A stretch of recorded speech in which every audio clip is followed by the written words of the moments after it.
A Quiet Place DayOne is in theaters this weekend. This film stars Lupita Nyong'o, Djimon Hounsou, Joseph Quinn, and Alex Wolff. Now, this is a dialogue-light, apocalyptic creature feature with a Titanic ending. I think it was good. Now, in the canon of the A Quiet Place films, I think this works, but so much is left unanswered. I enjoyed the film. I saw it in Dolby Cinema, so the big screen with the immersive sound, and it was a good experience. The story worked. It got to the action really fast. This is produced by Michael Bay. He produced the other ones. I didn't catch if he did a cameo. You know, he likes a good cameo. I'm not sure if he is cameoed in it. I'll have to watch it again.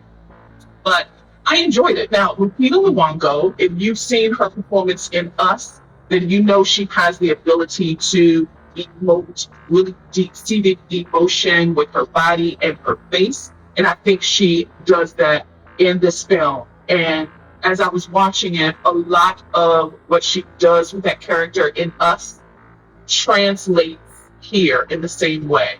Lupita Nyong'o plays a terminally ill hospice patient that takes a day trip to New York, and while there, must survive an alien invasion in which the aliens attack at the drop of sound. I think this third installment is cohesive as a trilogy, but I think so much was left unsaid. I don't think they conveyed everything that should have been said in this installment. And I think it was intentional so that the story can continue. Like, this is a cash cow. This entire franchise, this IP is a cash cow. It does well. And I get the sense that this third installment will do well also. But I feel like a couple of things were missing to canonize the three of the films. Isolated, it's a good film. Together with the other two, it feels cohesive, but also it feels like there's some missing parts. Without spoiling this, if this were complete, I think we would have known the aliens' perspective. And I think that's probably going to be the next film.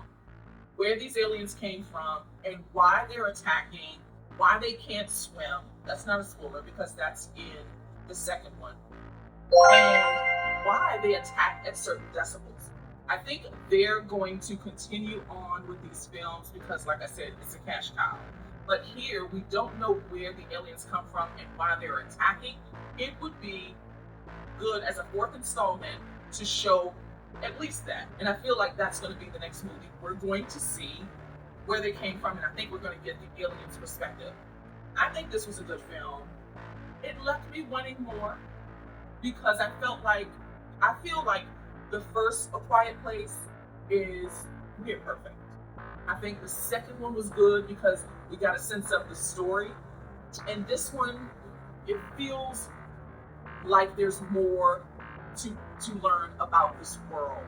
Now, watching it, as I was saying, isolated from the other films, I think it works because we already understand the rules of this world. So in that sense, it's a good film. But I need to see more. I want to see more. And I think it's just set up for more. The performances were outstanding. I think Djimon Hounsou was underserved here, or underutilized, I'll say. His role in the second A Quiet Place seemed to be set up for this third installment. But here in this third installment, I just feel like his story wasn't capitalized on. So he may play a bigger role, potentially, in the fourth installment. More of his story arc was introduced in this one, but not enough where we understand how he knows so much about what to do to beat the aliens. It is very intense. Again, this is a Michael Bay produced film, but the explosive action, the scenes were really beautiful. It's very atmospheric and dystopian in a way. It feels like New York, but it also feels like New York under attack. So there was some realism there, despite the aliens, it being invaded by aliens. It did have some realism as it relates to texture of New York in that way. I think it was good. The sound design is unmatched. I saw this in Dolby Cinema. I felt the pulsating of the explosions, this has more action sequences and set pieces than the other two films. So this is very interactive. Like your jaw will be like, and the jump scares really pop out. The reason why I say this has a Titanic ending without spoiling it is because I think we're cheated in so many ways with Lupita Nyong'o's character being terminally ill. She is stricken with cancer and is ready to die. And so that I felt like was a cheap way. I feel like when you use these terminally ill, when writers use these terminally ill tropes, it could get predictable, the ending. And so I wish there was less giveaway in her story arc and even in the plot. She also has a service cat that doesn't meow, and I feel like the stakes would have been higher and better if the cat were vocal, because we know cats are vocal.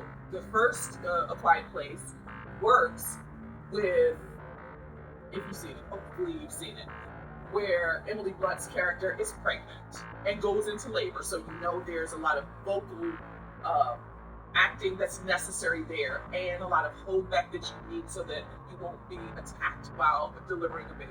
There's that. There's the baby who instinctively cries. So there's that. Those are stakes.